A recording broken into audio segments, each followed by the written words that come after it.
Hi, and welcome to the Daily Recall Show. Today you will learn how to help your future self by writing a different kind of diary today. When most people think of writing a diary, they either don't do that, they don't have this habit at all, or they just dump all their thoughts and feelings and emotions, and they do not actually think how it's best to write a diary. And to answer that question, we need to first ask, why do you want to keep a diary in the first place? And for most people, a diary is a way to just, again, dump their thoughts and feelings and kind of decompress and unwind after a day. And when I think about diary, I think about it differently. I think about the function of diary as a process. And the function of this process is actually to communicate with my future self.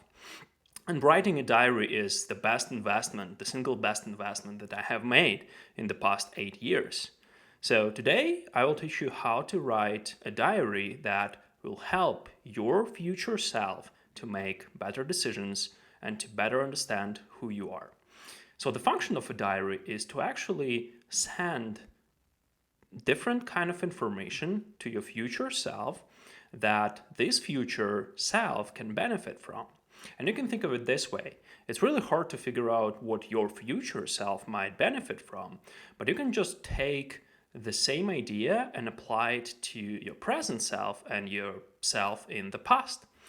And you can ask this question: what would I today benefit from having if I kept writing this diary for the past 10 years? What is the kind of information that I need today that I cannot either purchase or create instantly or somehow get from the world?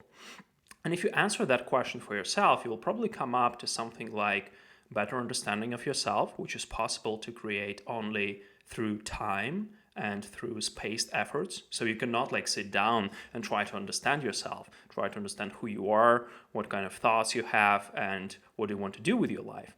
To actually get that understanding, you need spaced efforts. You need efforts spaced in time. So that's the first function of the diary, to actually help your future self better understand who you are.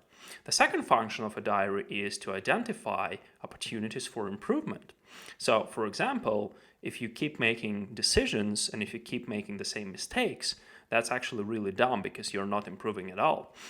So, if you think of your diary as a decision journal and each day you identify what kind of decisions you have made this day, for example, either to start this new business or to get a new job, or even some lower level decisions like what should I have for breakfast and how does that make me feel after breakfast, or different kinds of decisions, you can actually use this time dimension that a diary offers to actually have more feedback loops with yourself.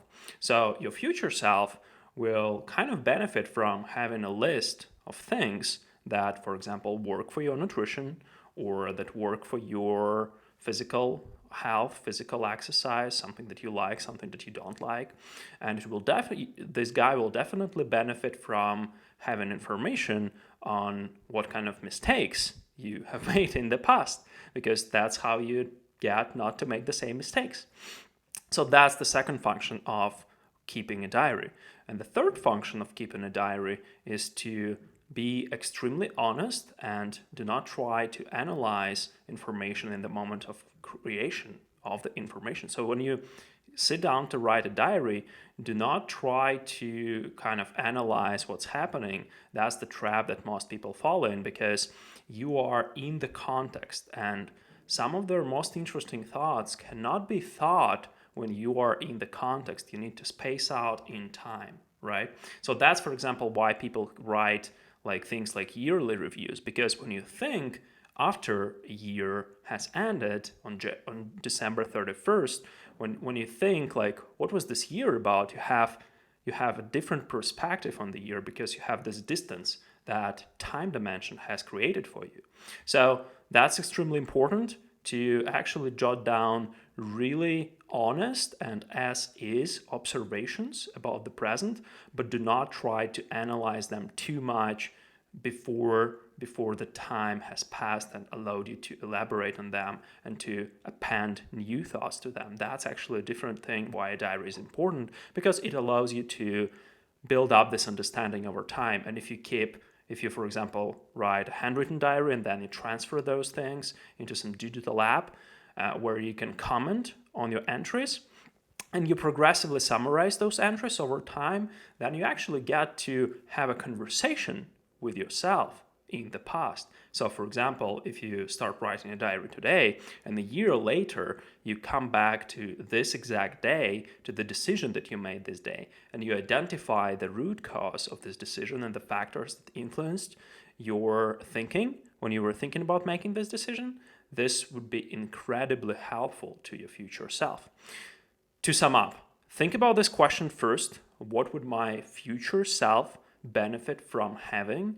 And then just work it backwards. Just keep writing this information, keep creating this information that will benefit your future self. Because this kind of information that you can create with a diary by keeping this discipline, keeping this habit of writing every day, is actually really valuable, because it cannot be bought and it cannot be created by any chance, because your thoughts and memories fade out really quickly. So if you write this down, if you create a physical artifact of your knowledge that you have from this day, from this experience that you had, then you actually get to analyze this.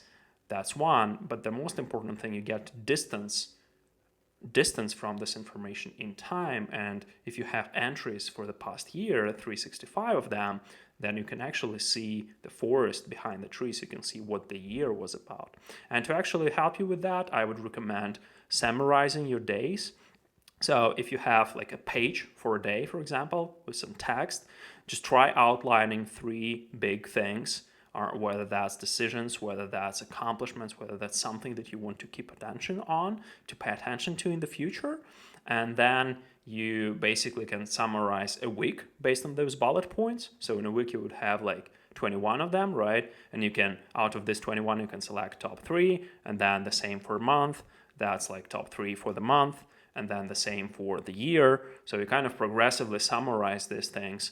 And actually, if you have like 52 summaries of weeks in a year, you can actually glance through them. That would not take a lot of time, but you can get so much deeper understanding of yourself by doing that, that I cannot recommend that enough. Thanks so much for watching. Keep writing a diary. That's an incredibly useful investment, probably the best one you can make, because it actually allows you to understand yourself better. And if you understand yourself, you understand the world.